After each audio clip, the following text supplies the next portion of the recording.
Yuba-Sutter.live's local government live streams are presented by Plumas Lake Self-Storage in Plumas Lake, where lifelong local residents are helping other residents keep things safe, providing indoor storage units, outdoor RV and vehicle parking,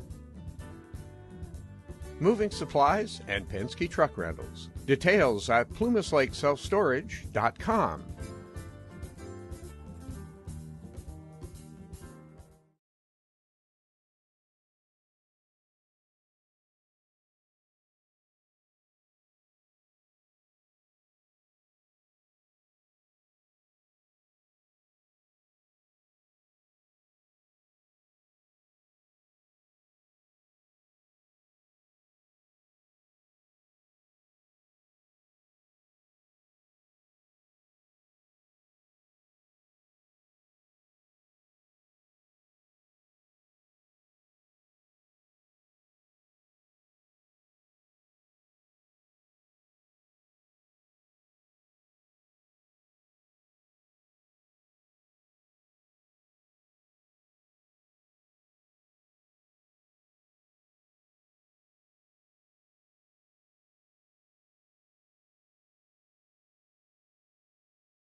to 104 adults and 33 children.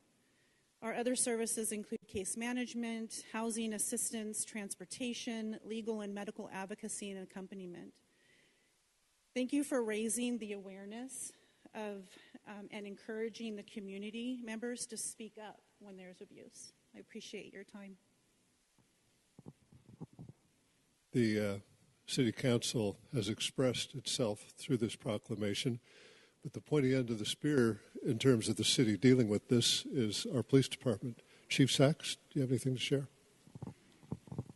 Not much more than what Michelle already shared, except for, we deal with it on a weekly basis, and we have many referrals that we send to Casa de Esperanza. They are an amazing partner for us, and I'm going to give a shout out to Michelle because since she's taken over as the regional director, our partnership has even increased immensely, even more, and we've got a great working relationship with Michelle, and so all the different programs that they're adding and just what she's done for it and the outreach that she's done with us has been 100% more than it was in the past. So therefore, all the services that are increasing because she's there and what she's done for them. So appreciate what you've done. Thank you, sir. Appreciate it. Oh, Chief, get in here. You get in the middle. Hold it. Nope, you get in the middle. There you go. What am I doing?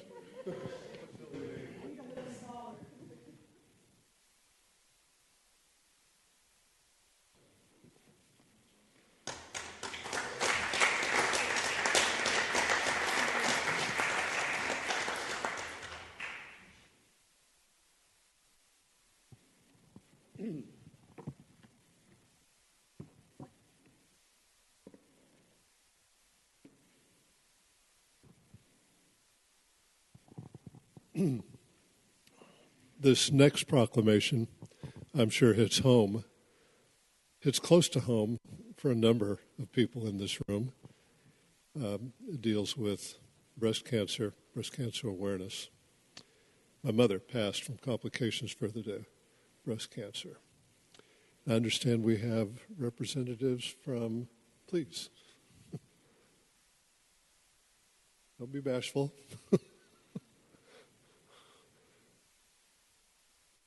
Please introduce yourselves. Hello, I'm Jacqueline. I'm the new nurse manager at the Cancer Center. My name's Jennifer Hillary. I'm the director of the Cancer Center. Jeff Swanson, executive director of the Rideout Foundation. We raise funds for the Cancer Center. Angels. This proclamation declares the month of October 2023 as Breast Cancer Awareness Month in the city of Marysville. As follows. Whereas, while considerable progress has been made in the fight against breast cancer, and aside, my mother passed in the late 70s, things were nowhere near as advanced as they are today. It remains the most commonly diagnosed cancer and the second leading cause of death among women in the United States. And, whereas, October's Breast Cancer Awareness Month, an annual campaign, check out the chief, an annual campaign to increase awareness about the disease. And, whereas, as we display pink ribbons and wear pink clothing to raise awareness, we also support those bravely battling breast cancer and honor the lives lost to the disease. And whereas the city of Marysville is committed to raising awareness about breast cancer and the impact it has on our loved ones, friends, colleagues, and community members. And whereas this October we recognize breast cancer survivors, those fighting the disease, as well as their family and friends that are a constant system of support and love, and commend the efforts of the medical professionals and researchers working to find a cure for this deadly disease, and bless you all. And whereas Breast Cancer Awareness Month is a chance to unite all citizens in our community to prevent breast cancer deaths through increased education and routine screening. I know that last part really matters. Now, therefore, be it resolved that I, Chris Branscombe, and the City Council of the City of Marysville acknowledge the importance of raising awareness of breast cancer in our community as we work to support survivors, those currently battling breast cancer, and those who might detect it in its early stages, and that we recognize October 2023 as Breast Cancer Awareness Month in the City of Marysville. And again, I was very proud to sign this. Please, you must have something to share. If you don't, think of something. So we just want to thank the Marysville City Council and the City of Marysville for recognizing us. Jennifer and myself are both born and raised Yuba-Sutter citizens, so it's not just about supplying and providing the care within the community, but it's our family and friends and your family and friends and everybody that's in this room's family and friends. So we thank you for the recognition. Jennifer? We're proud to do what we do every day. I know every time I walk through the doors, I'm just in awe of the staff that work there and the patients.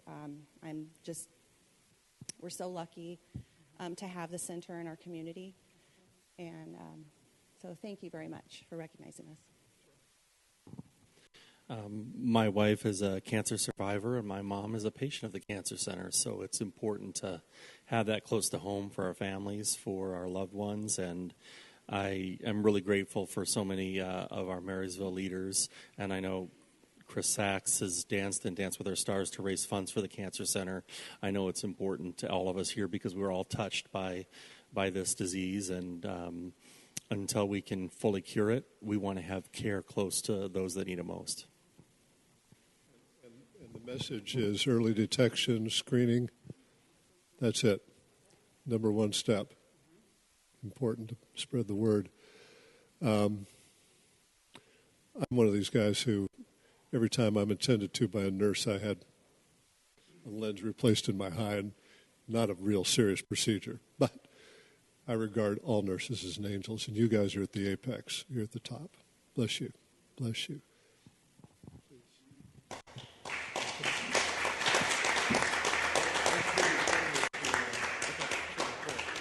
Give your camera to Nicole there.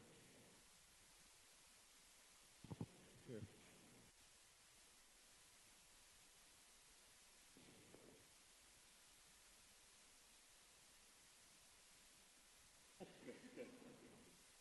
Did you get one with your camera? Yes. Awesome. I'm so glad. Just pull apart. Thank you. Thank you. You bet. Bravo, bravo.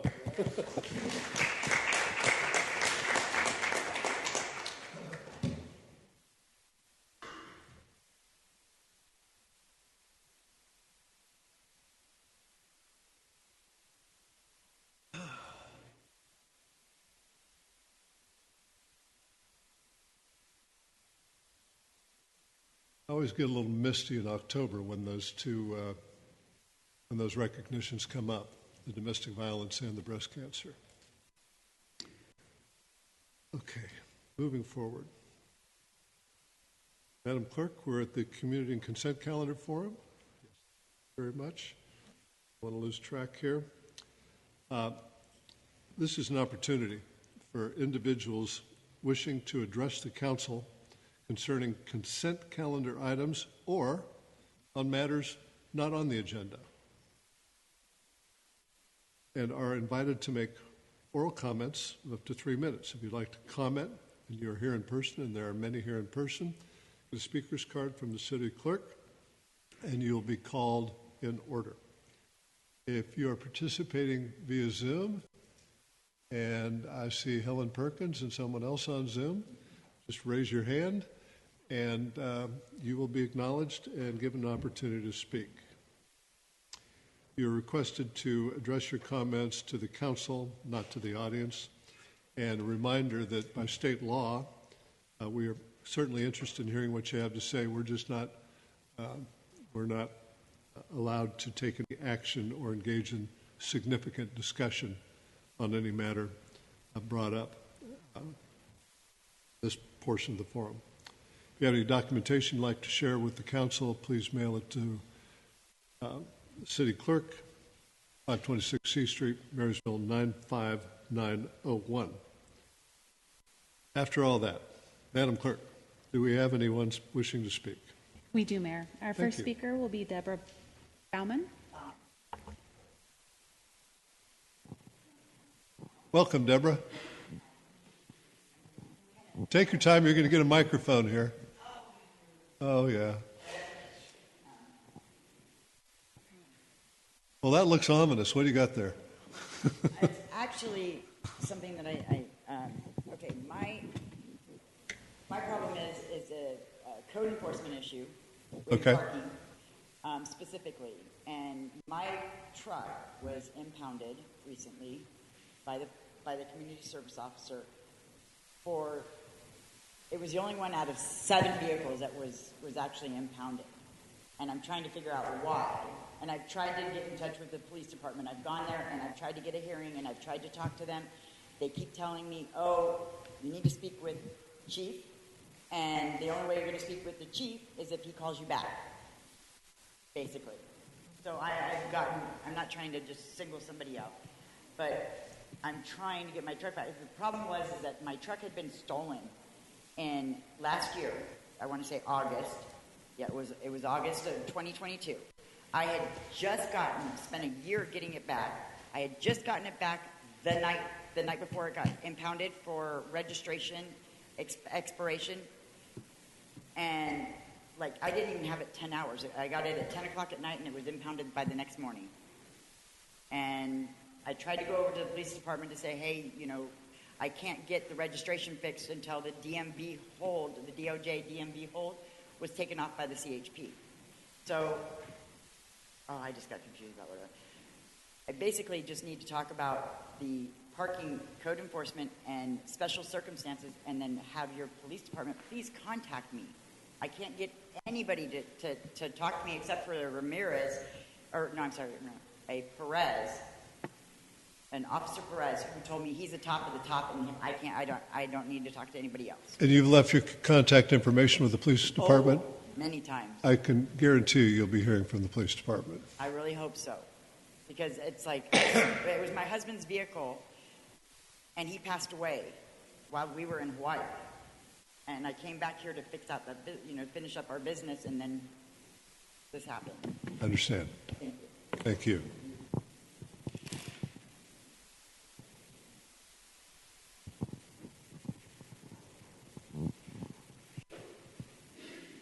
Madam Clerk.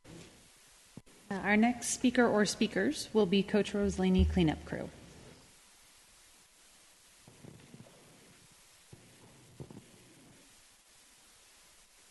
Two of my favorite people in Marysville. Come on, they need a little moral support. Come on. I know. She is part of this, believe it or not. I know. So we just want to take a few minutes just to talk about something that I think might start out sounding like it's negative, but it's not.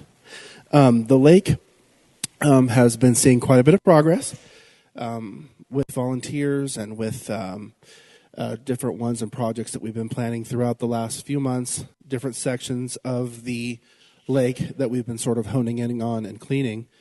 An issue that we've noticed, obviously, that has been intense in the past but has gotten a little bit better has been the issue that we've been having with the unhoused population, since we've kind of been removing a lot of the areas around the lake where people normally would kind of sleep or hibernate, which does not make us anti-homeless, just for clarification.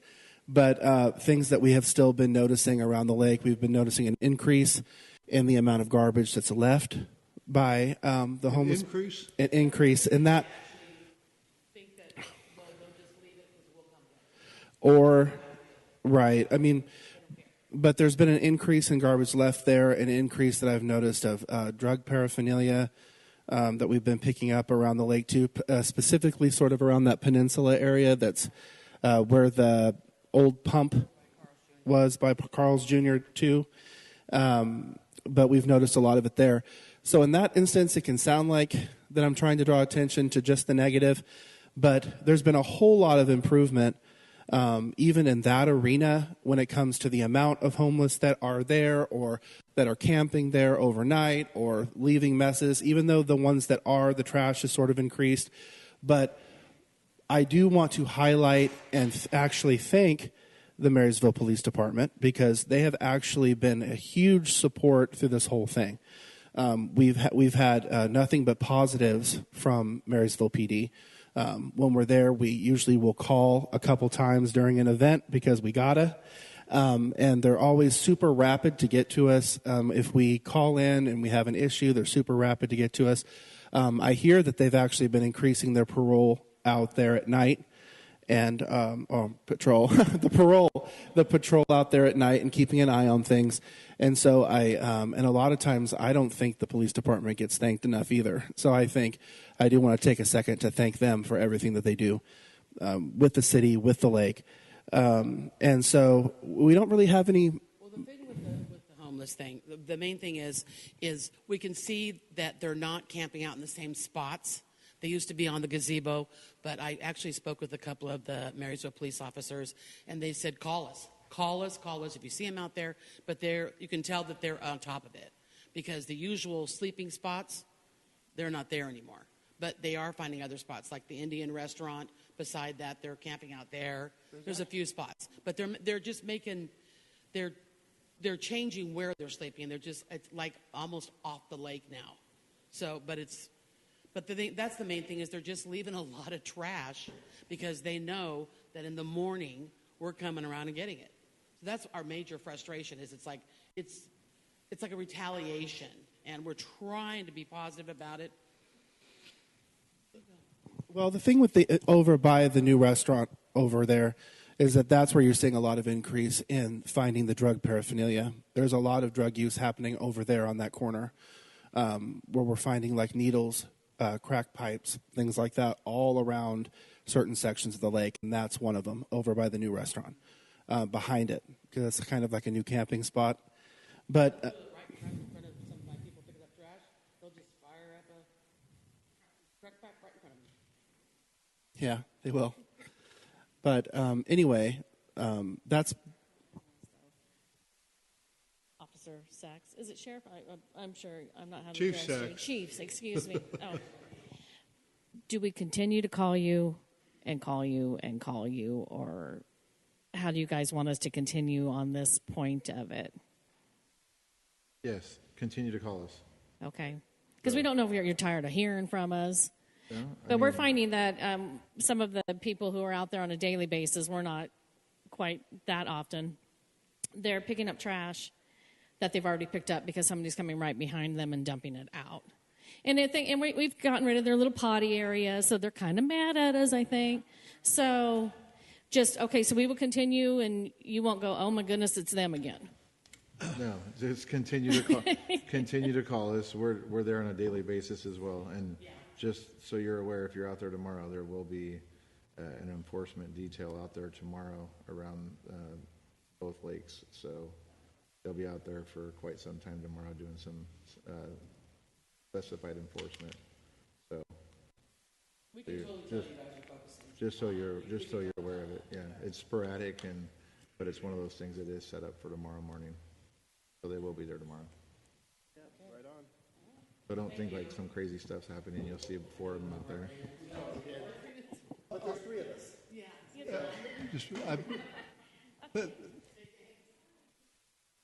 Thank you. Thank you for coming to the meeting. Thank you for everything you do. And I am a witness to a lot of the work you've done. I live on the lake.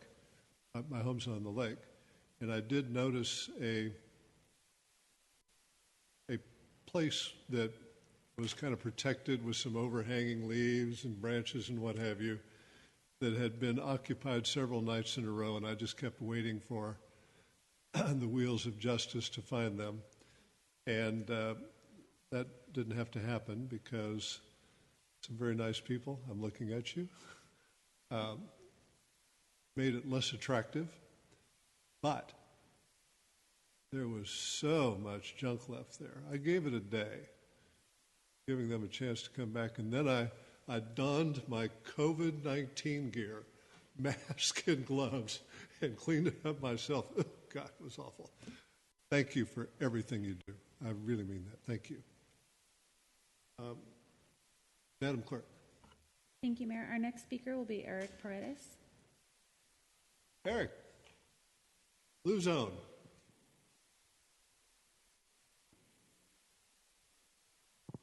I was a guest at your table at Back the Badge on Saturday night. Well, hello, everyone. Good evening, Mayor, Council, staff, members of the general public.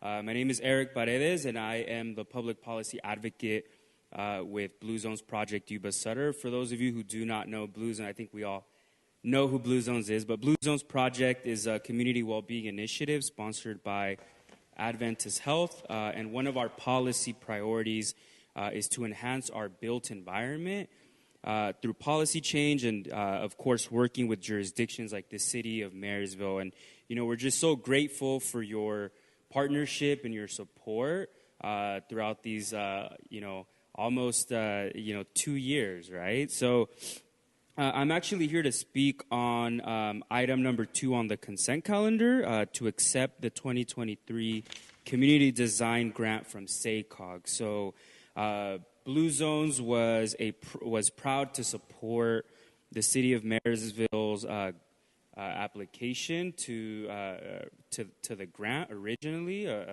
almost a year ago, right, when Vincenzo came to the MBA meeting.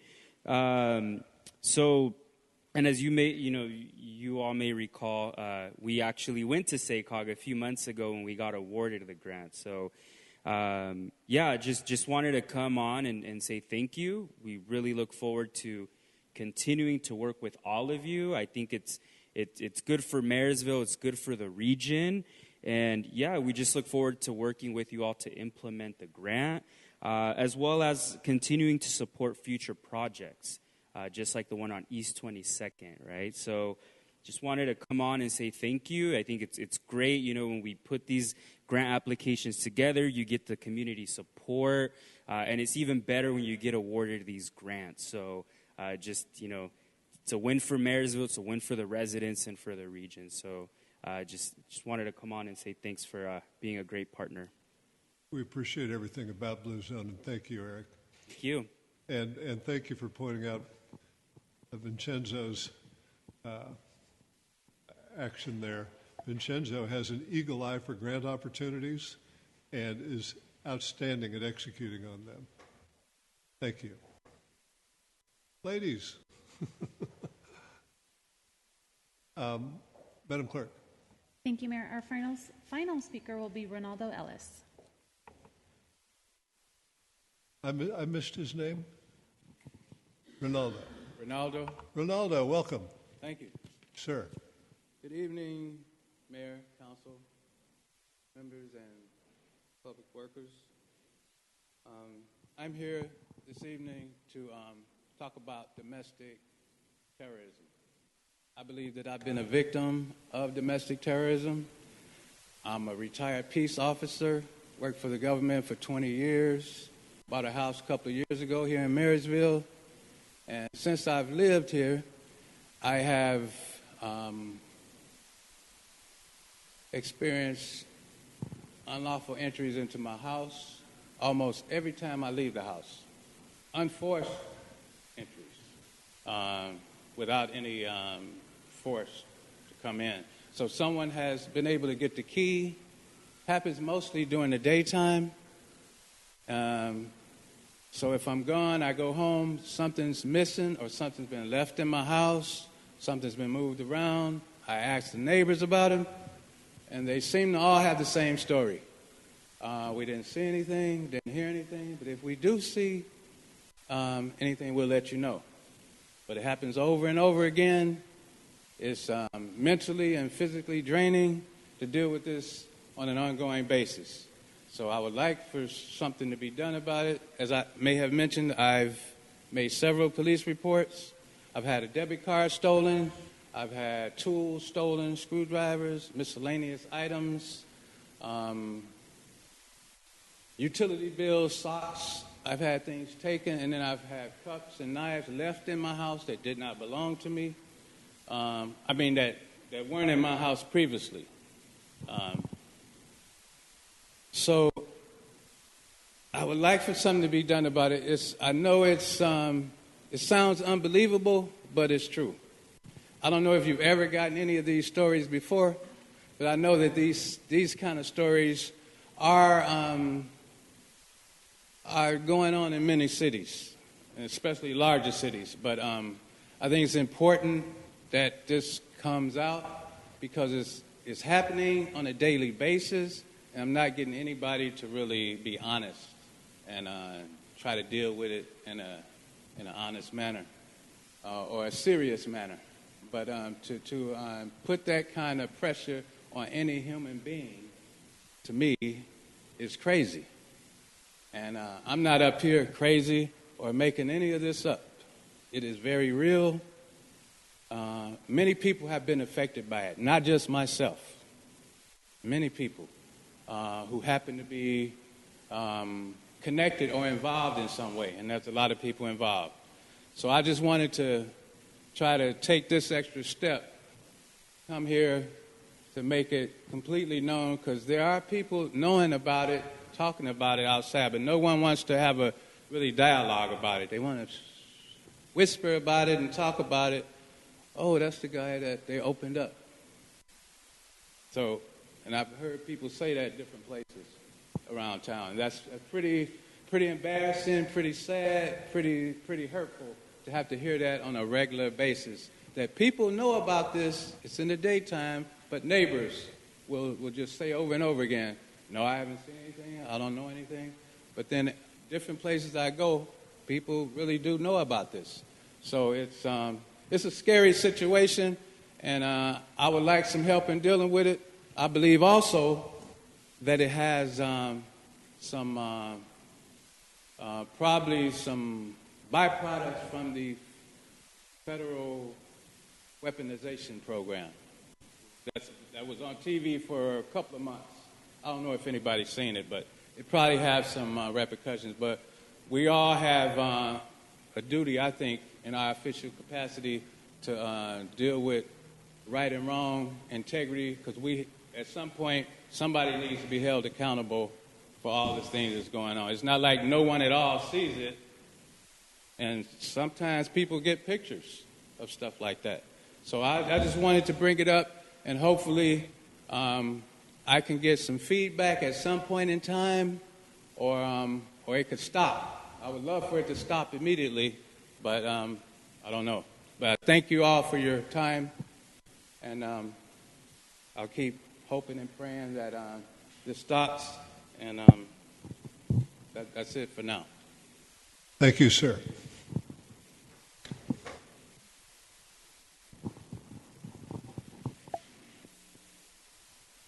Madam Clerk.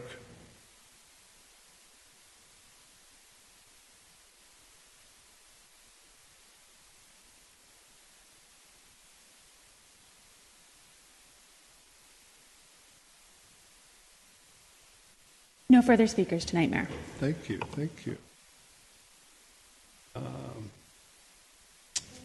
We move to the consent calendar.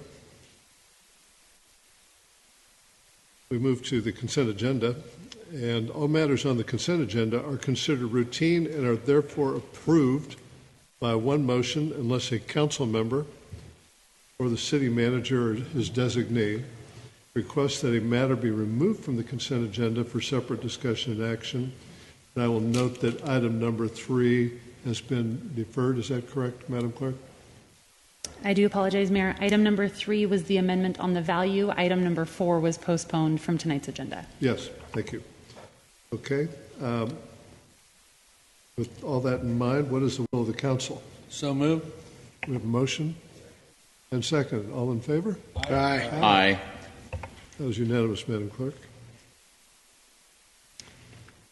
And the item on the discussion action calendar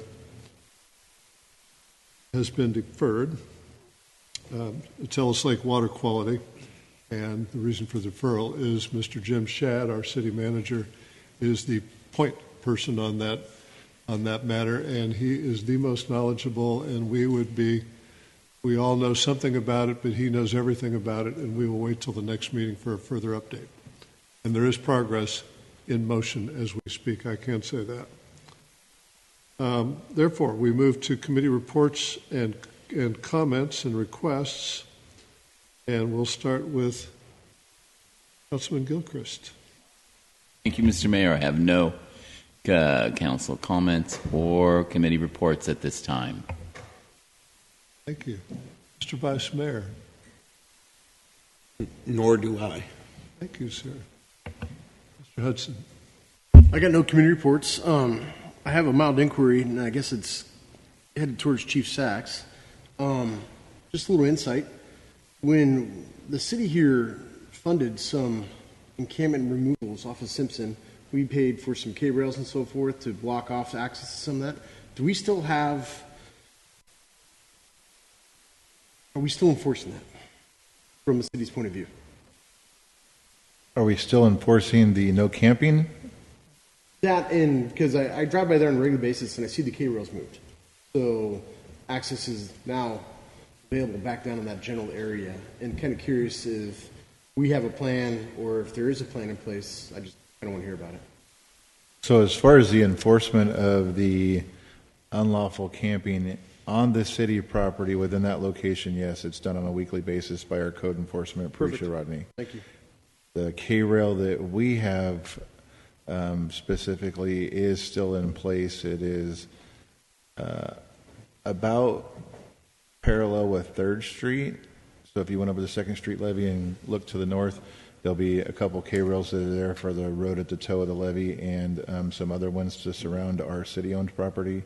We have seen the K-rail moved on Simpson Lane specific, yes. Which is the private landowner and the county on that side of it. So I don't know if they've removed it for access on their side or what they're doing or for enforcement on their side of it, but we can certainly follow up to see what they're doing with that. But part of that got moved also because the landowner sold a portion of the easement at the base of that for the new 200-year levee. So there's been a lot of work there. So I'm not sure if there's plans for them to put that back in place or what they're doing. But we can certainly follow up with that one. But our enforcement activity is still taking place on a weekly basis down there. No, that's more information than I had. Thank you, Chief. I appreciate it. I'm just kind of curious as I see the movement there, and we spend a lot of time and money with our resources to try and clean some things up, and I just don't want to see that falter over time. But you've shared more information with me tonight, and I appreciate that. Thank you. They're currently outside of the K-rail, so we're happy about that. Okay, thank you.